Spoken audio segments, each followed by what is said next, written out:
Ya, esperemos que estemos grabando. Hola mis alumnos y alumnitas, estoy creando este medio de hacer clases con ustedes. En principio para que tengan las clases listas y después vamos a ver si nos podemos vincular a través de Zoom o de Teams para que ustedes me puedan hacer sus preguntas, ¿ya? Esta es la última clase de la unidad 2 que se llama Responsabilidad Administrativas. Ustedes ya la conocen porque hicieron una actividad en el aula virtual. Y bueno, les vamos a contar entonces de qué se trata.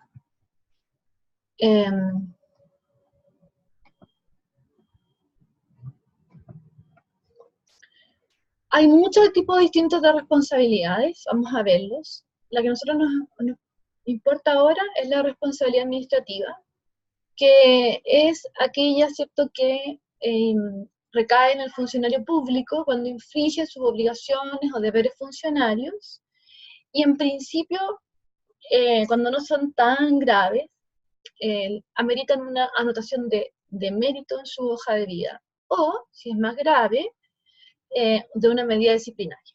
Y eso es lo que vamos a ver, ¿ya? Entonces, cuando el funcionario infringe los deberes y obligaciones que establece la ley, el acto administrativo o las leyes especiales, entonces ahí se aplica, ¿cierto?, una medida disciplinaria, que va en distintos grados de gravedad. Ya vamos a verlos ahora. Ahora, ustedes han escuchado muchas veces hablar de responsabilidad.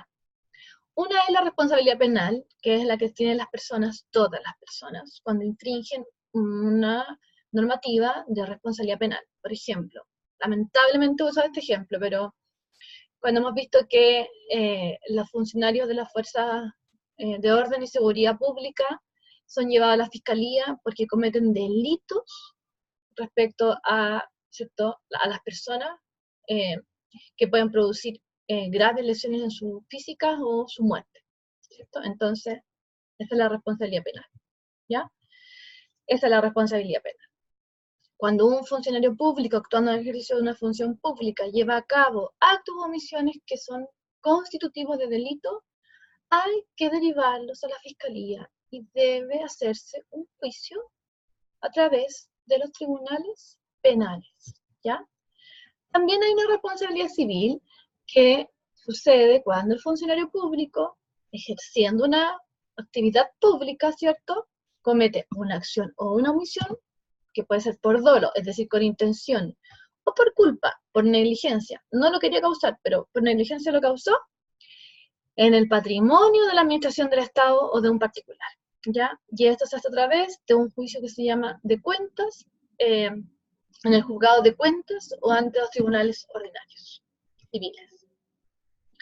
Hay responsabilidad política, y de esta hemos escuchado hablar mucho en los últimos días, ¿cierto?, que son aquellas en que recaen las autoridades o funcionarios públicos cuando incurren en actos o omisiones que están descritos en la ley como responsabilidad política, ¿ya? Se hace efectivamente un juicio político, que ustedes lo han visto, ¿cierto?, cuando se llama al ministro, ahora están viendo el caso del ministro Chadwick, por ejemplo, que se formula en la Cámara de Diputados y que se lleva a cabo, la Cámara de Diputados lo investiga y después juzga y vota el Senado, ¿ya? Ahora, en cuanto a la administración, la responsabilidad administrativa es aquella en que el funcionario público, ¿cierto?, incumple una obligación o infringe una obligación o una prohibición, ¿cierto?, en función de su cargo, y esta se resuelve dentro del servicio, dentro de la administración pública, ¿ya? Entonces se puede configurar una falta, se puede configurar, ¿cierto?, una falta de mayor gravedad, y de acuerdo a eso va a seguirse, ¿cierto?, a tomarse la medida que se estime necesaria. Entonces, cuando hablamos de responsabilidad, obviamente que para todos nosotros la responsabilidad implica hacerse cargo de las consecuencias de los propios actos, ¿ya? Por eso son responsables las personas mayores de edad o con una situación, ¿cierto?, de capacidad física o intelectual que le permite hacerse cargo de estos actos, de las consecuencias de sus actos. Cuando hablamos de responsabilidad administrativa, entonces, esa responsabilidad da cuenta de mi función como un servidor público, ¿cierto? Y entonces la ley me dice, bueno, cuando entonces usted realice un acto o no realice un acto, es decir, por omisión, usted infrinja un deber o una prohibición, entonces usted tiene que hacerse cargo de las consecuencias. Y las consecuencias pueden ser una sanción que va desde la censura hasta la destitución, ¿ya? Y vamos a ver que tiene un proceso que trata de ser justo, que implica una investigación sumaria en los casos ya más graves. Eso ya lo vimos, se lo puse de nuevo para que ustedes lo pudieran repasar. Esta clase se las voy a enviar después, sin monitos, porque con monitos no me cabe en la pizarra virtual, ¿ya? Bueno, entonces las medidas van de menos grave a más grave: censura, multa, suspensión y destitución, ¿ya? ¿Qué son las medidas disciplinarias en general? Es la aplicación, ¿cierto?, de una de estas medidas como consecuencia de que se ha determinado que el funcionario público ha incurrido en una falta, ¿cierto?, respecto a sus derechos y obligaciones, ¿ya? Y se investiga esta falta y se determina qué corresponde como medida disciplinaria. La menor medida disciplinaria es la censura, que es, nosotros en el derecho privado diríamos, ¿cierto?, que es también una anotación o una reprimenda por escrita, ¿no? Acá también es por escrito, se deja constancia de que el funcionario ha cometido una acción que tiene una consecuencia y se nota en su hoja de vida como una anotación de mérito, ¿ya? Y dice, de 2 puntos en el factor de calificación que corresponde. O sea, me va a bajar 2 puntos mi nota en ese ámbito, en esa calificación. Cuando es un poquito más grave, ya entonces se puede cometer una infracción que tenga como consecuencia una multa.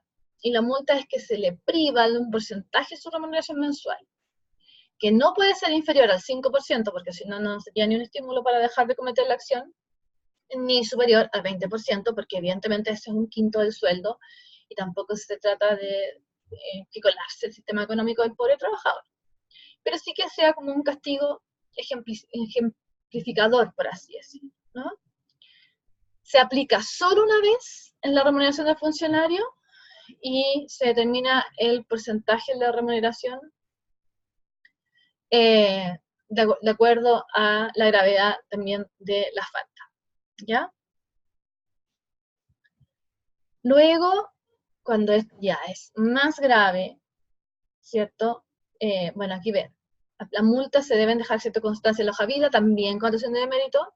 La multa que no excede el 10%, ¿cierto?, será equivalente a 2 puntos, y si es superior al 10%, es equivalente a 3 puntos en que se le baja la calificación, siempre y cuando no exceda el 15% de la remuneración. Pero si la multa se ha determinado que es más del 15% o hasta el 20%, entonces ahí baja 4 puntos. Eso lo deja inmediatamente en esa calificación, en una lista ligada, ¿cierto?, a la condicionalidad, ¿ya? Cuando es más grave que eso, que una multa, viene la suspensión. Y esto es la privación temporal del empleo con goce de un 50% de su sueldo. Por lo tanto, si ustedes piensan, también trae aparejada una multa y no puede hacer uso de los derechos y prerrogativas del cargo. Por ejemplo, si tiene asignado un auto fiscal, no lo va a poder usar, ¿ya? También se deja constancia en la hoja del funcionario y obviamente a través de una anotación de mérito, ¿ya? Y esta es más grave y baja 6 puntos.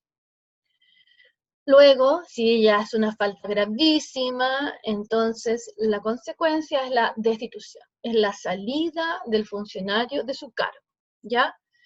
Y esta medida es de aplicación restringida, o sea, solo se puede aplicar para aquellos casos en que la ley expresamente las hace señalado, ¿ya? No se puede aplicar si la ley no lo ha tipificado como una causal de destitución, ¿ya? Estas conductas son muy graves. Por ejemplo, cuando los hechos constitutivos de la infracción vulneran gravemente el principio de la probidad administrativa, o ausentarse de la institución por más de 3 días consecutivos, acuérdense que en el derecho privado son 2, ¿ya? Sin tener una causa justificada. La causa justificada la hace un médico, matrona o matrón, y dentista, a través de una licencia médica, por ejemplo, o en ciertos casos puede ser que la autoridad competente, cuando tenga una razón muy de fuerza para decirle a un trabajador que lo autoriza a ausentarse más de 3 días consecutivos. Otro es infringir aquellas causales más importantes del artículo 84 de las prohibiciones funcionarias, que en realidad tienen que ver con destrucción, con graves enfrentamientos, etc. Cuando ha sido condenado en el tribunal penal por crimen o simple delito. Por ejemplo, estos señores carabineros que están siendo ahora investigados por homicidio de una persona en una marcha, si efectivamente se les considera que el tribunal dice que sí, que es el autor de un homicidio, por solo esa sentencia ya aparejadamente va a llevar a la destitución, ¿cierto? Y en casos que la ley especiales lo consagre, porque estas son las normas generales de estatuto administrativo que nosotros estamos viendo, que son normas generales, pero cada institución puede tener además normas especiales. ¿Cómo se hace este procedimiento?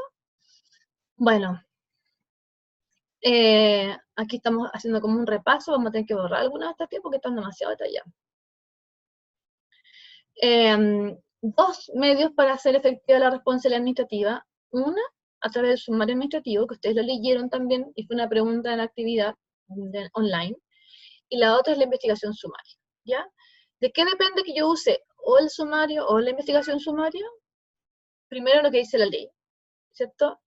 Segundo, la autoridad va a determinar cuál es cuál, la que se va a aplicar frente a una determinada acusación, ¿cierto?, de responsabilidad administrativa, pero básicamente tiene que ver con la calificación de la gravedad de los hechos a investigar, ¿ya? Entonces, cuando los derechos a investigar no son tan graves, se hace una investigación sumaria que es más cortita, y ustedes ya lo vieron, y cuando son más graves, se hace un sumario administrativo. Entonces vamos a ver eso en una próxima cápsula, porque yo no sé cuánto tiempo llevamos aquí grabando, pero esto admite una cantidad de tiempo determinada. ¿Qué es importante? Que tanto la investigación sumaria como el sumario se hace a través de pruebas en donde se acusa o se sobresee o se exime de responsabilidad, ¿cierto?, al funcionario, luego de escuchar los descargos, a través de un expediente con una numeración correlativa de páginas, así como foja 1, foja 2, foja 3, foja 4, donde se van a ir poniendo las declaraciones de los testigos, las actuaciones que hace la persona que lleva a cabo esta investigación, y los cargos, las comparecencias personales y la aplicación de la medida disciplinaria deben ser notificados siempre personalmente al funcionario público. O sea, si yo le voy a iniciar una investigación sumaria a un sumario, le tengo que decir por escrito: se ha presentado esta acusación y por tanto vamos a comenzar una investigación sumaria. En ambos casos tiene que haber una resolución terminal por la persona que lleva a cargo la investigación, y una vez que se notifica la sanción administrativa, se le aplica al día siguiente. Esto lo vamos a dejar hasta aquí, además es mi primera vez que hago esto, así que vamos a ver cómo nos va.